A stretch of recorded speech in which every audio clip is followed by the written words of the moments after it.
At 7:23 a.m. on December 14, 1944, Private First Class Eddie Brennan pressed his body into frozen mud beneath a fallen oak tree in Belgium's Herken Forest. German machine gun fire tore through branches 6 feet above his head. His platoon was pinned, bleeding out in the snow. In the next 4 hours, Brennan would violate every rule in the U.S. Army Sniper Manual and kill 18 Wehrmacht soldiers from a position so unorthodox that military doctrine explicitly forbade it. His court-martial would begin 63 days later. The Herken Forest was where American infantry went to die.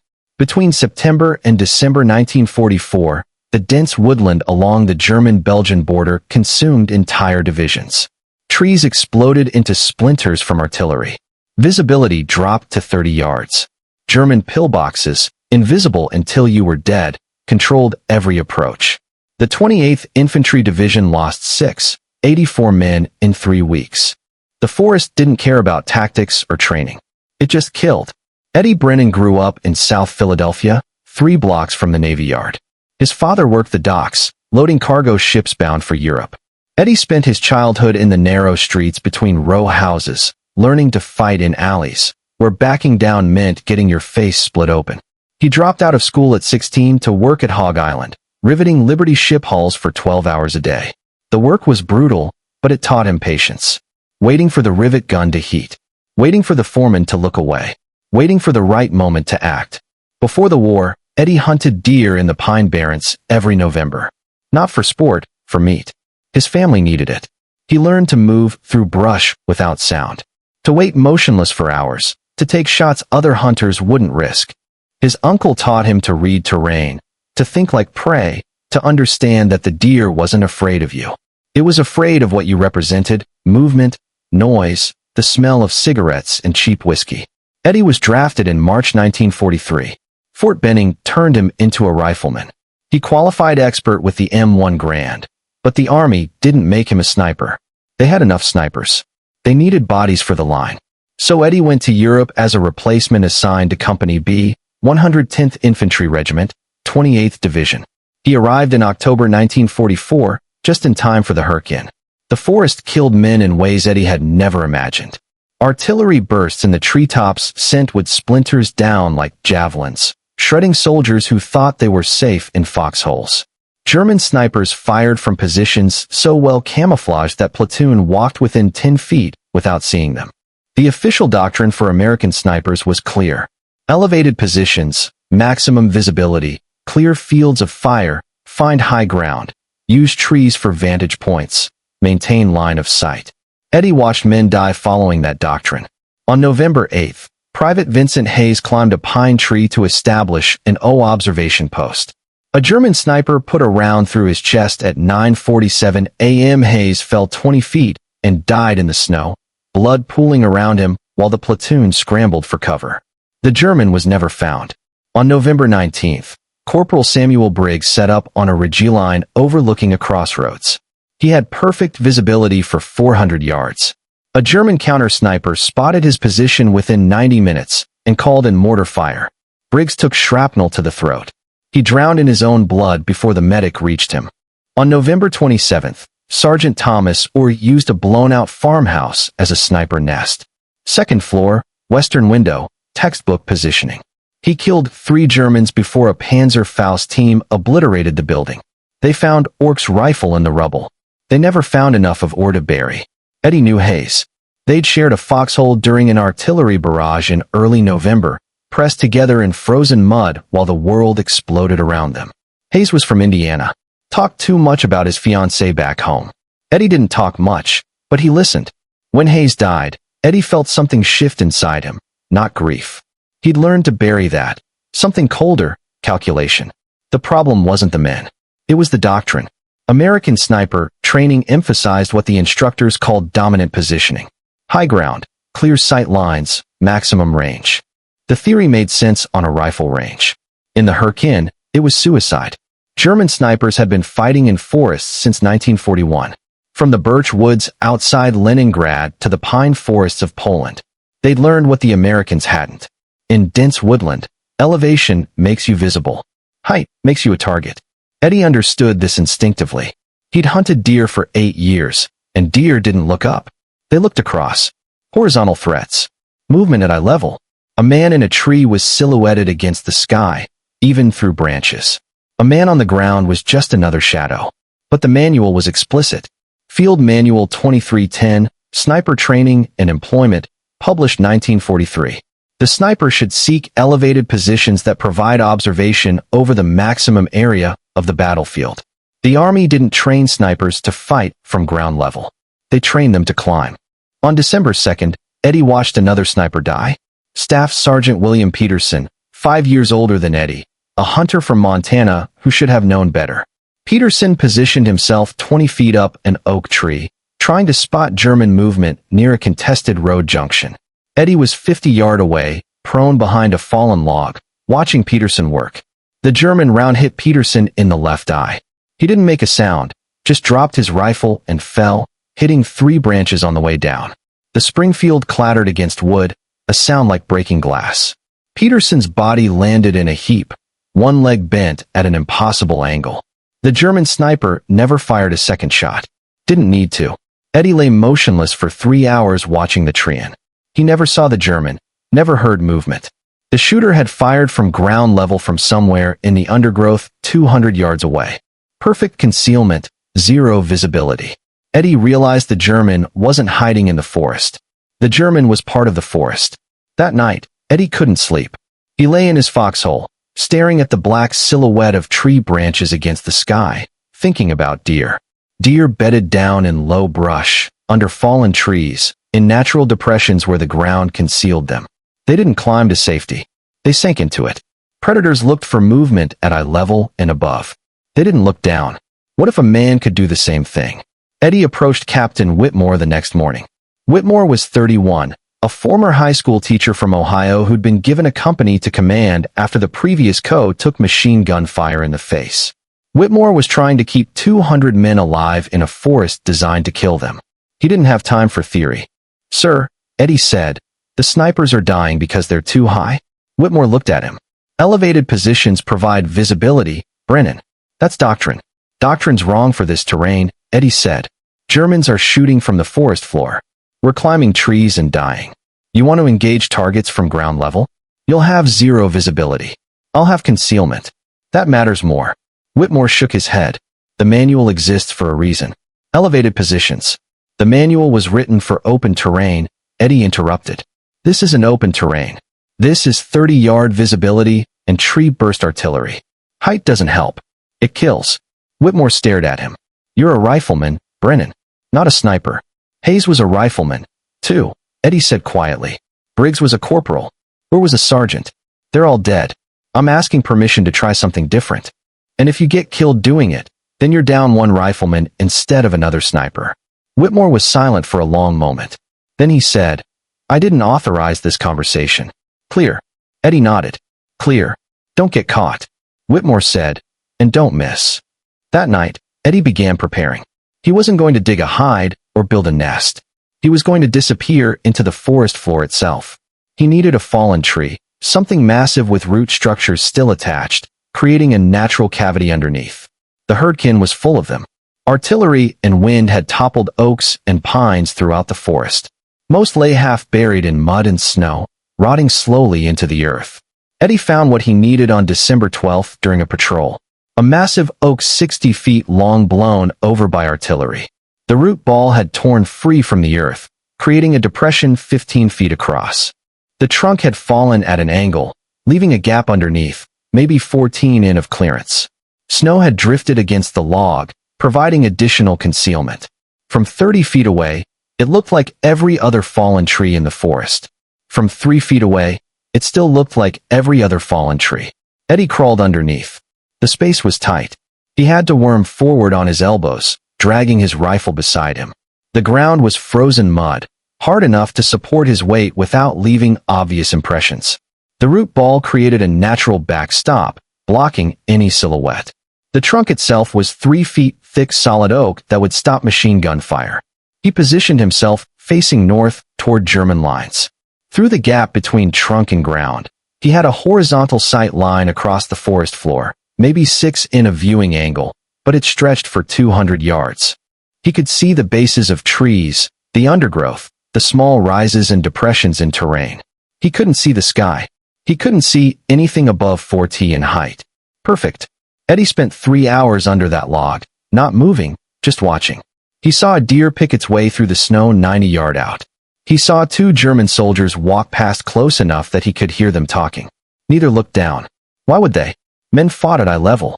Threats came from elevation, from tree lines, from ridgetops. Nobody expected danger from the forest floor. Eddie crawled back to American lines after dark. His uniform was caked with frozen mud. His hands were numb. But he knew it would work. The question was whether the army would let him live long enough to prove it. On December 13th, Eddie told Whitmore he'd found a position.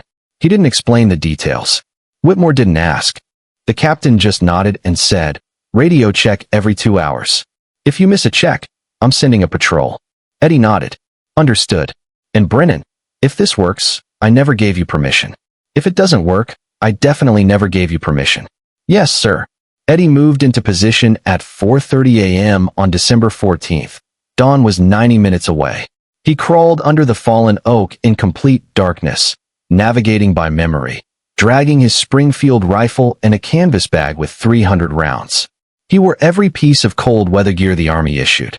Wool sweater, field jacket, overcoat, but he knew it wouldn't be enough. Ground level in December, moisture seeping through cloth, no movement to generate heat. He'd be hypothermic in 4 hours if he wasn't careful. He settled into position, packed snow against the gaps around his body to eliminate any silhouette, and waited. Dawn came slow. Gray light filtering through the tree canopy, turning black forest into endless shades of gray and brown. Eddie lay motionless, breathing slowly, watching his sector. The German line was somewhere between 200 and 400 yards north. Exact positions unknown. No patrols had penetrated deep enough to map them. At 6:15 a.m., Eddie saw movement. A German soldier, maybe 220 yards out, moving between trees, Feldgrau uniform, M43 field cap, Kar 98K rifle. The soldier was walking casually, cigarette smoke visible in the cold air. Not expecting contact this deep in the woods. Eddie watched him through the scope. The German stopped, leaned against a tree, finished his cigarette. Then he moved on, disappearing into the undergrowth. Eddie didn't fire. Too easy to miss. Too likely to give away position. He waited. At 7:23 a.m., the German machine gun opened fire. Eddie heard it first, the distinctive ripping sound of an MG-42 firing somewhere east of his position. Then he heard American voices shouting, rifle fire returning in scattered bursts.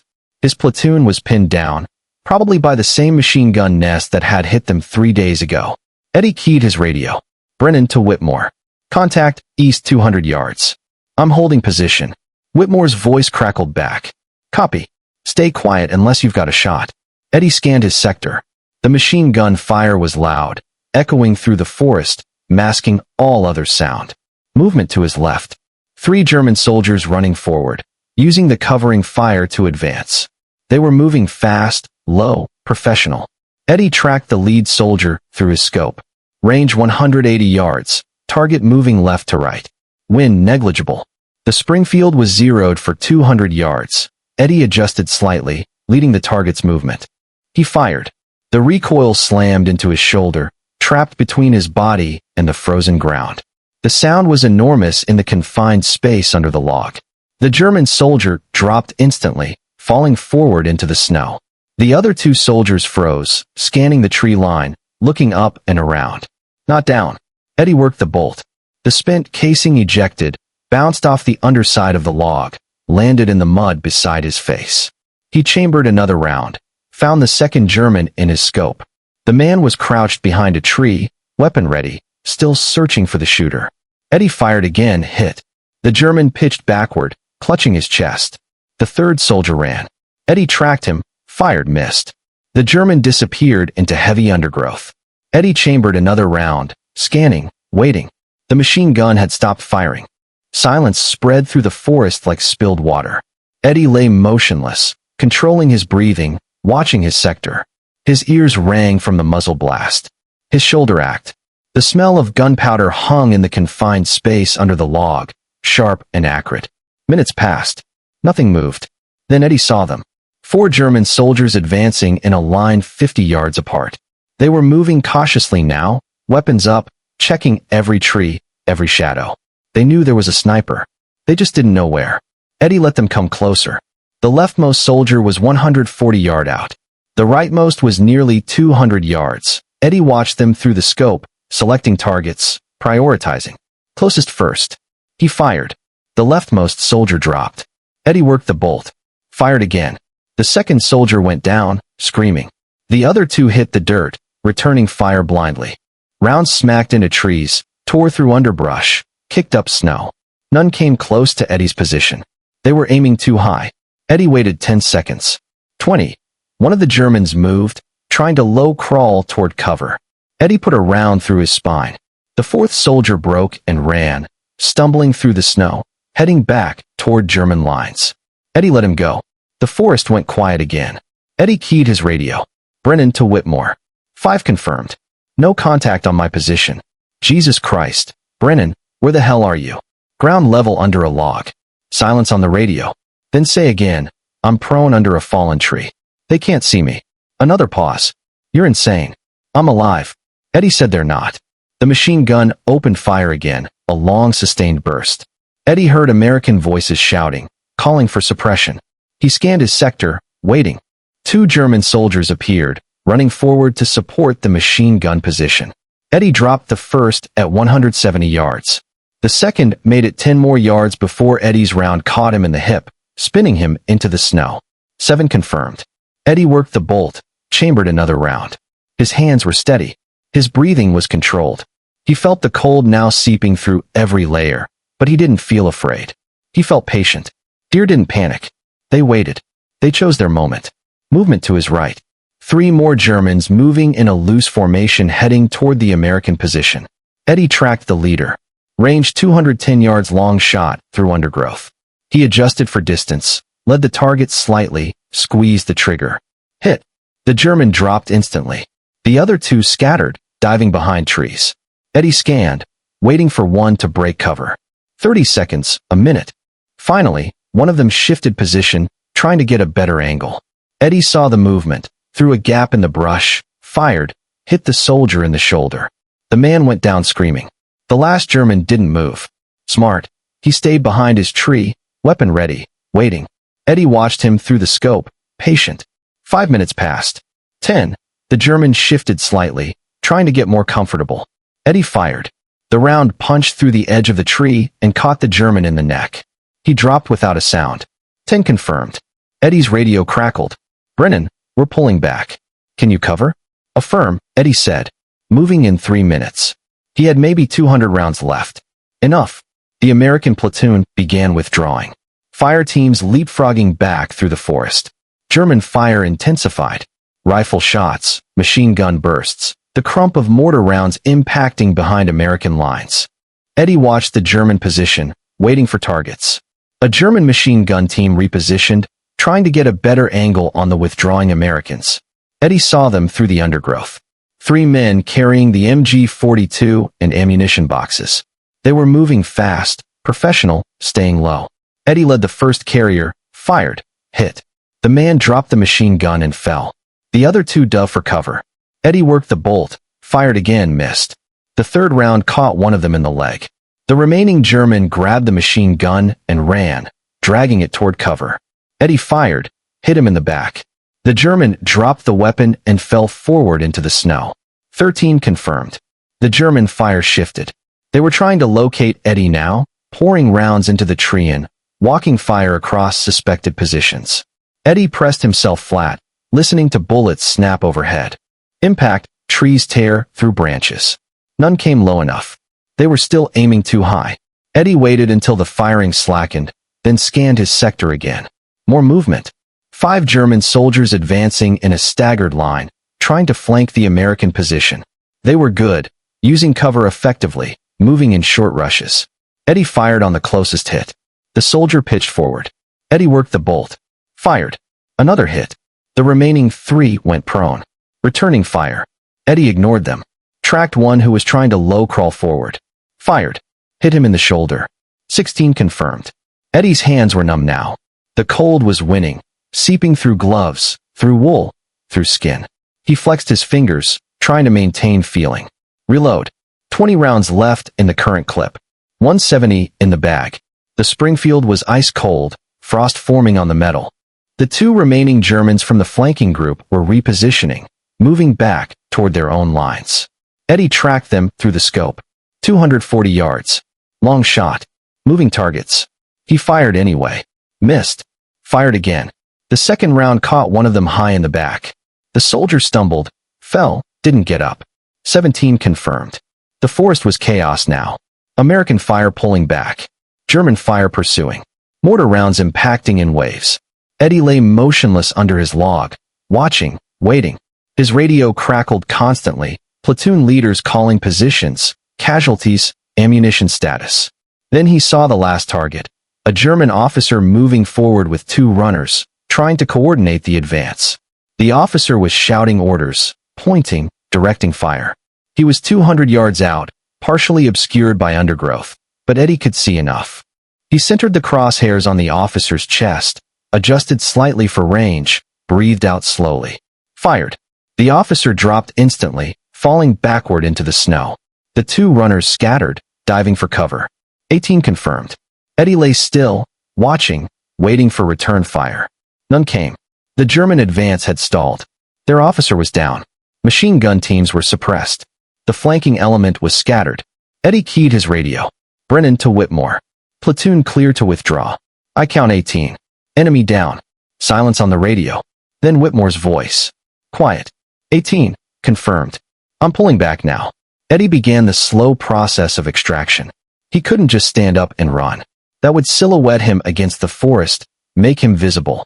He had to crawl backward, slow and careful, dragging his rifle and gear, staying below the log line. It took 20 minutes to move 30 yards. His body screamed with cold, muscles locked, fingers barely functional, but he was alive. He reached the American line at 11:47 a.m. Soldiers stared at him as he emerged from the undergrowth, caked head to toe in frozen mud, face pale with cold. Whitmore was there, watching Eddie stagger to his feet. 18, Whitmore said again. Eddie nodded. From ground level, under a fallen oak. You were under a log for 4 hours. Yes, sir. Whitmore just stared at him. Then he said, get to the aid station. You're hypothermic. Eddie was. His core temperature had dropped to 94 degrees. The medic stripped off his frozen uniform, wrapped him in blankets, forced hot coffee into him. Eddie sat there shaking, not from fear, from cold, while soldiers crowded around asking questions. How'd you do it? Where were you positioned? How many did you really get? Eddie didn't answer. He just drank the coffee and waited for the shaking to stop. Word spread fast. By evening, every rifleman in the company knew Eddie Brennan had killed 18 Germans from a hide, so well concealed that nobody had spotted him. By the next morning, soldiers from other companies were asking questions. By December 16th, 3 other riflemen had tried the same tactic. 2 of them got kills. 1 got nothing but hypothermia. But it worked. On December 18th, Private Raymond Fletcher used a hollow log to ambush a German patrol, killing 4 before the survivors retreated.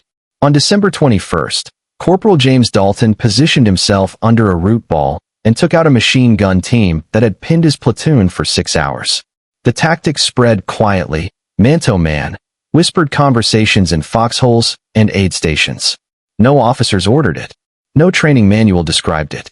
It just happened the way innovations always happened in war. From necessity, from frustration, from men who refused to die following doctrine that didn't work. The Germans noticed. On December 23rd, Oberleutnant Klaus Richter of the 275th Infantry Division wrote in his after-action report, American sniper tactics have changed. Fire is now originating from ground-level positions, making counter-sniper operations extremely difficult. Traditional elevated search patterns are ineffective. Recommend increased use of indirect fire and systematic clearing of fallen timber. German snipers began checking ground-level positions, but it was already too late. The Americans had adapted faster.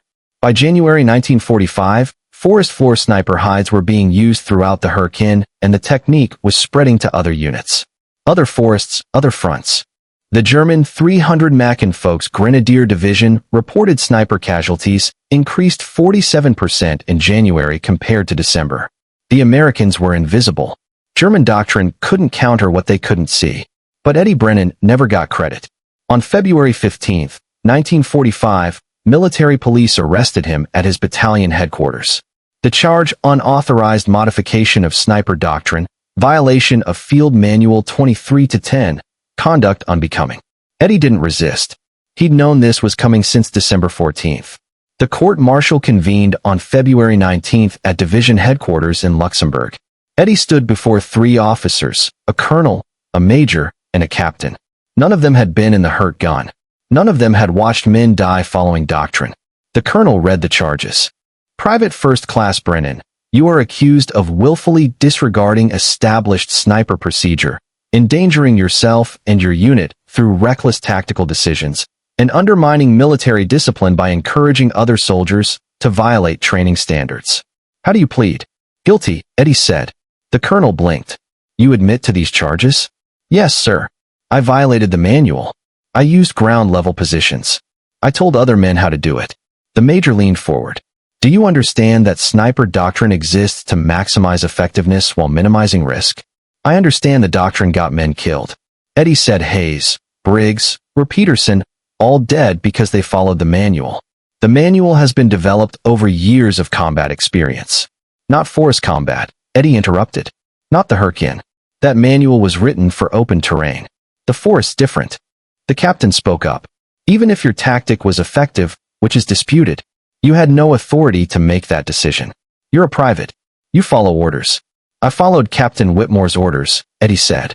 He told me not to get caught and not to miss. I didn't miss. The colonel's jaw tightened. Captain Whitmore denies giving you any such order. Eddie nodded. Yes, sir. He has to. Silence in the room. The 3 officers exchanged glances.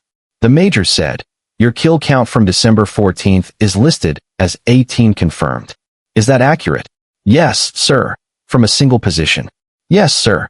Using a technique explicitly forbidden by doctrine. Yes, sir. Another silence. Then the colonel said, Private Brennan, you will be remanded to custody pending sentencing. This court stands adjourned. Eddie was held in the division stockade for 3 days. On February 22nd, Captain Whitmore visited him. The captain stood outside the cell, hands in his pockets, face unreadable. They're going to bust you to private, Whitmore said. Maybe give you 30 days, Eddie nodded. Could be worse. Could be better, Whitmore said.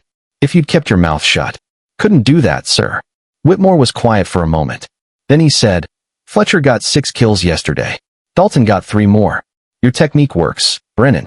Everyone knows it works. But it's not in the manual, Eddie said. Not yet, Whitmore said.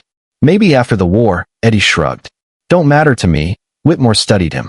You really don't care, do you? I care about Hayes, Eddie said. And Briggs, and Orr, and Peterson. I care that they died following rules that didn't work. If I can stop that happening to someone else. I don't care what the army does to me. Whitmore nodded slowly. Then he said, For what it's worth, you did the right thing. Tell that to the colonel, Eddie said. Whitmore smiled slightly. I did. Didn't help. On February 24th, Eddie Brennan was sentenced to reduction in rank to private 30 days confinement and forfeit of 1 month's pay. The colonel read the sentence without emotion. This court recognizes that your actions resulted in enemy casualties and arguably protected American lives. However, military discipline cannot be maintained if soldiers unilaterally disregard established doctrine. This sentence serves as a warning to others who might consider similar violations. Eddie served his 30 days. He spent March 1945 in the stockade eating bad food and sleeping on a thin mattress while the war moved east without him. He didn't care. Hayes was still dead. Briggs was still dead. Orr and Peterson were still dead. But Fletcher was alive. Dalton was alive. And somewhere in the forests of Germany, American riflemen were fighting from ground-level hides, invisible and effective. That was enough. Eddie was released on March 26th and reassigned to a replacement depot. He never saw combat again. The war in Europe ended May 8th. Eddie processed through demobilization in July and shipped home in August. He returned to South Philadelphia on August 23, 1945, wearing his uniform one last time, carrying a duffel bag and nothing else. His father met him at the train station. They shook hands. His father said, "You all right?" "Yeah," Eddie said. "I'm all right." They walked home through the streets Eddie had grown up in, past the row houses and corner stores and vacant lots where he'd learned to fight. Nothing had changed. Everything had changed. Eddie went back to work at the Navy Yard. The war was over, but ships still needed building. He riveted hulls for another 3 years, saved his money, and opened a garage in 1948. Brennan's Auto Repair 3 blocks from where he'd grown up. He worked on cars, changed oil, fixed transmissions, and never talked about the war. People asked sometimes, neighbors who'd heard stories, customers who saw the discharge papers framed on his office wall. Eddie would shrug and say, "I was in the infantry, did my job, came home." He never mentioned the Hurricane, never mentioned the 18 kills, never mentioned the court-martial. In 1952, Eddie married a woman named Dorothy who worked at the 5 and Dime on Market Street. They had 2 kids, bought a house in the suburbs, lived quietly. Eddie coached Little League, fixed neighborhood kids' bicycles for free, and attended church every Sunday. He was a good man, people said. Quiet but good. In 1957, the Army published an updated edition of Field Manual 2310. Chapter 6, Section 4 included a new subsection, Employment of Ground-Level Concealment in Forest Terrain. The manual described the use of fallen timber, root balls, and natural depressions as sniper hides in dense woodland. It cited effectiveness studies from the Hurricane Forest and recommended the technique for situations where traditional elevated positions were untenable. The manual did not mention Eddie Brennan. On November 11, 1973, Eddie attended a Veterans Day ceremony in Philadelphia. He stood in the crowd wearing a suit, hands in his pockets, while politicians gave speeches about sacrifice and service. After the ceremony, an older man approached him. The man was wearing an infantry veteran's cap. "You Eddie Brennan?" the man asked. "Yeah," Eddie said. "I'm James Dalton. I was in the 110th Company C. We used your technique in the Hurricane." Eddie nodded. "I remember the name. I wanted to say thank you," Dalton said. "You saved my life. Probably saved a lot of lives." Eddie looked uncomfortable. "I just did what needed doing." "You got court-martialed for it," Dalton said. "That's more than doing what needed doing. That's courage." Eddie shook his head.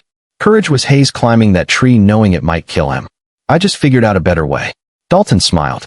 "That's what courage looks like in war. Not the dramatic stuff, the quiet decisions." They shook hands. Eddie never saw him again. Eddie Brennan died on March 8, 1989, at age 67. Heart attack, sudden, while he was working under a customer's Chevy. His obituary in the Philadelphia Inquirer was 4 paragraphs long. It mentioned his garage, his family, his service in World War II. It said he'd been awarded the Bronze Star. It didn't say why. It didn't mention the Hurricane Forest. It didn't mention 18 dead Germans, or a court-martial, or the technique that changed sniper doctrine. His funeral was well attended. Neighbors, customers, family. A color guard from the local VFW post fired a salute. They folded the flag and gave it to Dorothy. Eddie was buried in a veterans cemetery outside Philadelphia, one white marker among thousands. In 1994, a military historian named Dr. Margaret Holloway was researching sniper tactics in the European theater. She found references in German after-action reports to American ground-level sniper positions in the Hurricane Forest. She cross-referenced American records, found Captain Whitmore's unit reports from December 1944, discovered the 18 confirmed kills on December 14th. She traced the incident back to Eddie Brennan and found the court-martial transcript. Dr. Holloway published her findings in the Journal of Military History in 1996. The article was titled Tactical Innovation at the Individual Level, the Forest Floor Sniper Hide, and the Hurricane Forest Campaign. It described Eddie's technique in detail, analyzed its effectiveness, and traced its adoption throughout the American infantry. The article concluded that Eddie Brennan's unauthorized tactical innovation had saved an estimated 40 to 70 American lives during the winter of 1944-45. Nobody read it except other historians. In 2003, the Army Special Operations Sniper Course added forest floor concealment techniques to their curriculum. Instructors taught students to use fallen timber, root balls, and ground depressions as hide sites in woodland environments. The technique was considered standard doctrine by 2005. training manuals credited field innovations during World War II without naming individuals. Eddie Brennan's name appeared in none of these documents. Today, if you visit Eddie's grave in the Veterans Cemetery outside Philadelphia, you'll see a standard white marble headstone. It lists his name, his rank, private, not private, first class, his dates of service, and his death date. It doesn't mention his Bronze Star. It doesn't mention the Hurricane Forest. It doesn't mention anything except the bare facts of his existence. But in forests around the world, snipers still use the technique Eddie invented under a fallen oak tree on December 14, 1944. They position themselves at ground level, invisible in the undergrowth, waiting with patience. Eddie learned hunting deer in the Pine Barrens. They don't know his name. They don't know his story. They just know the technique works. That's how innovation actually happens in war. Not through engineering studies or committee decisions or revised doctrine. Through enlisted men like Eddie Brennan who watch their friends die and refuse to accept it. Who violate the manual because the manual is wrong. Who risk court-martial because some things matter more than regulations. Hayes mattered. Briggs mattered. Orr and Peterson mattered. And Eddie Brennan, working alone in the frozen mud, figured out how to keep them from dying. The Army gave him 30 days in the stockade for it. History didn't give him anything at all. If you found this story compelling, please like this video. Subscribe to stay connected with these untold histories. Leave a comment telling us where you're watching from. Thank you for keeping these stories.